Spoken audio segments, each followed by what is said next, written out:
Welcome to Gigabytes. Today's topic 12th standard syllabus poem Ulysses written by Alfred Tennyson. Alfred Tennyson, he is a British poet. He is a poet laureate of England and Ireland during the period of King Victoria. Poet Alfred Tennyson is known for his short lyrics. He has written lyrics such as Break, Break, Break, The Charge of the Light Brigade, Tears, Idle Tears and Crossing the Sea. Apart from this, he has written classical mythology like Ulysses, Idylls of the King and Tithonus. Our prescribed poem is Ulysses. Ulysses, it is a dramatic monologue which consists of 70 lines of blank verse. Monologue means the whole poem will be narrated by a single character, blank verse, no separate rhyme scheme. In this poem, Ulysses, he is the king of Ithaca. He had participated in the Battle of Troy, which lasted for nearly 10 years, and after that he returned to his homeland Ithaca by travelling for about 10 years through the ocean. So nearly he was away from his hometown for nearly 20 years.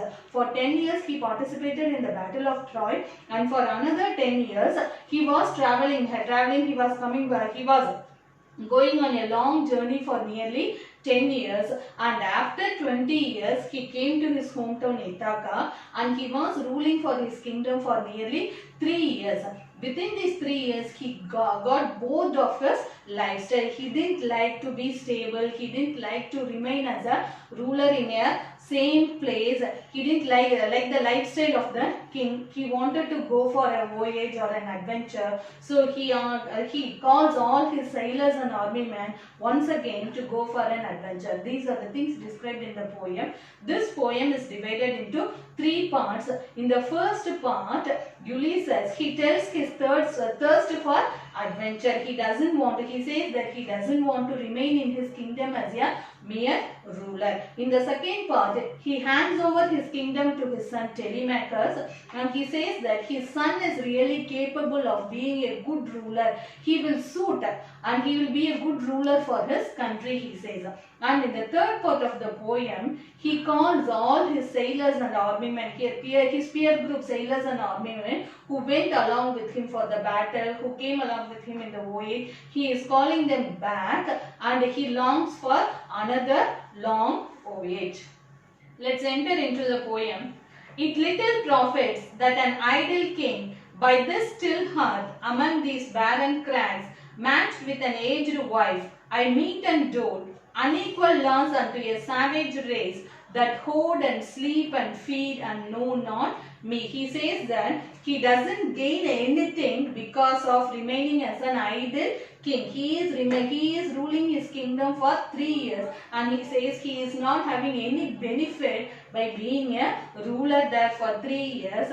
All he sees there is, he feels that his lifestyle is like a person who is sitting near a fireplace. He doesn't like the lifestyle. He says that he is fully surrounded by barren crags. Barren crags means lifeless rocks. He feels that he is fully surrounded by lifeless rocks, and even his wife, she has become aged. I meet and dole unequal laws unto a savage race. That means he, being the king, he has to inquire all the problems. He has to give judgment to the people. He says that he has to look into each and every cases, and he cannot give the same judgment to all the people. He has to inquire what is right and what is wrong, and he cannot give the same judgment to all. So he says that his lifestyle has become changed, and how the people are in that place, they hoard and sleep and feed and know not me. Their lifestyle is they eat, they sleep, they go for work, they accumulate their wealth.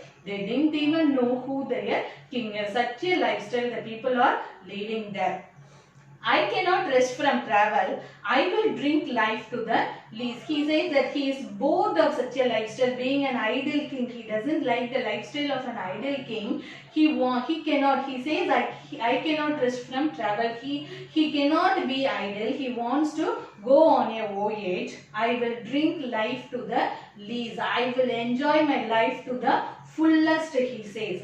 All times I have enjoyed greatly, have suffered greatly, both with those that loved me and alone on shore, and when through scratching drifts the rainy haze wakes the dim sea. He says that many times he had enjoyed a lot during his adventurous period. For 20 years he was in adventurous period. For those 20 years he had enjoyed a lot, and at the same time he says he has also suffered a lot along with the people, along with the soldiers, along with the army men. He suffered a lot, and sometimes in the land area also he suffered alone. Sometimes in groups they will be facing lot of sufferings. Sometimes on land area he will be suffering, he will be in a critical situation on a alone. And when through scudding drifts the rainy heads vex the dim sea. And apart from that, when they are in the voyage time for nearly 10 years they were sailing in the seas, and during those times through scudding drifts. Scudding means violent wind. Because of the wind, because of the storm, because the waves, the storm will be violent, isn't it? So those situations also they have crossed. The rainy haze vex the dim sea. Haze means it is a star which the Greeks believe that it will appear in the sky when there is rain. So during the rainy time the sea will become distressed, the sea will become violent, and they were able to face such critical situations. They overcome those critical situations during their adventurous periods. I am become a name for always roaming with a hungry heart. He says that Ulysses is well known by all the people, that he will be with a hungry heart, that he will be longing for adventures always in his lifetime. Much have I seen and known, cities of men and manners, climates, council, governments, myself not least, but honored of them all, and drunk delight of battle with my peers. He says while he was in his adventurous periods, he has known many people, he had come across many people, so he knows many men and their manners, their lifestyle, their cultures. He knows the climates of different places, the council, governments, everything he knows. So he has lot of experiences. Myself not least. At the same time he is also a popular person, but honored of them all. He is honored and respected by all the people, and drunk delight of battles with my peers. He says that he had drunk delight of battles. That means he was very happy during the battle period along with his peer group, along with his age group person.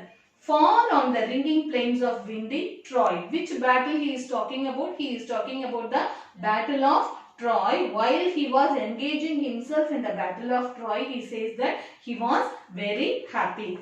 I am a part of all that I have met, yet all experience is an arch wherethrough gleams that untraveled, whose world whose margin fades. He says that I have met a lot of things, a lot of experiences in my life, but it is only a part. Whatever I have faced in my life, I was only a part in those experiences, but all these experiences is only an arch. It is only an arch. I am on the one side of the arch and I have to pass through the arch and I have to go to the other side. All experience is an arch wherethrough gleams that untraveled world whose margin fades. He says through the arch if he pass, the untraveled world is shining there and it is calling him, and it is never ending. It fades. It fades means the horizon, that we can say. It never ends, isn't it? So there is a never ending adventure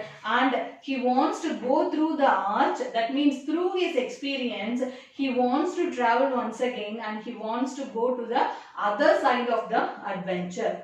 Forever and forever when I move, how dull it is to pass, to make an end, to rust unburnished, not to shine in use, as though to breathe were life, life piled on life.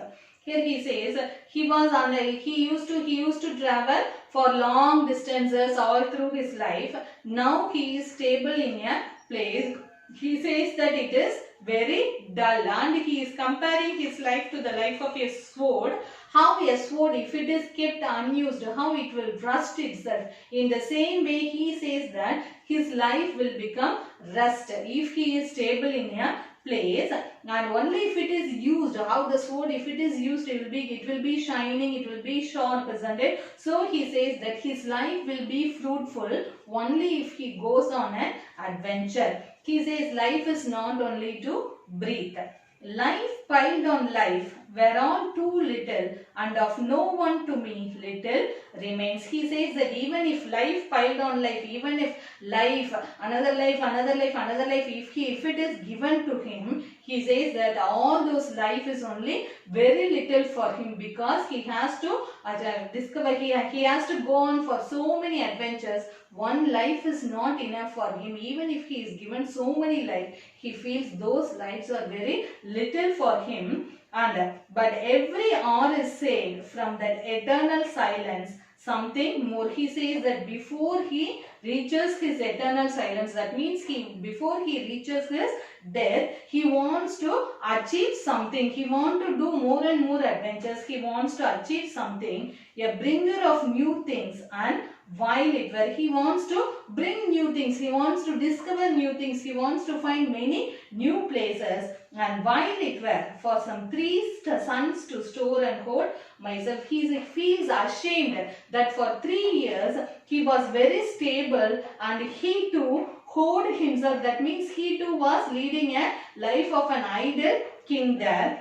And this grey spirit, yearning in desire to follow knowledge like a sinking star beyond the utmost bound of human thought. He says until this grey spirit, that means he is becoming old. He is becoming, naturally he is becoming old, but only physically he is becoming old, but he is longing for his desire. He wants to achieve his desire, to follow knowledge like a sinking star beyond the utmost bound of human thought. He says that he wants to gather more and more knowledge. He wants to accumulate more knowledge like a sinking star. How the star, it will go and set, but in reality star won't set, isn't it? So like a star, he wants to, though his life is going to end, he wants to accumulate more and more knowledge in his life beyond the utmost bound of human thought. He wants to gather everything which is beyond the truth, which is beyond the human thought.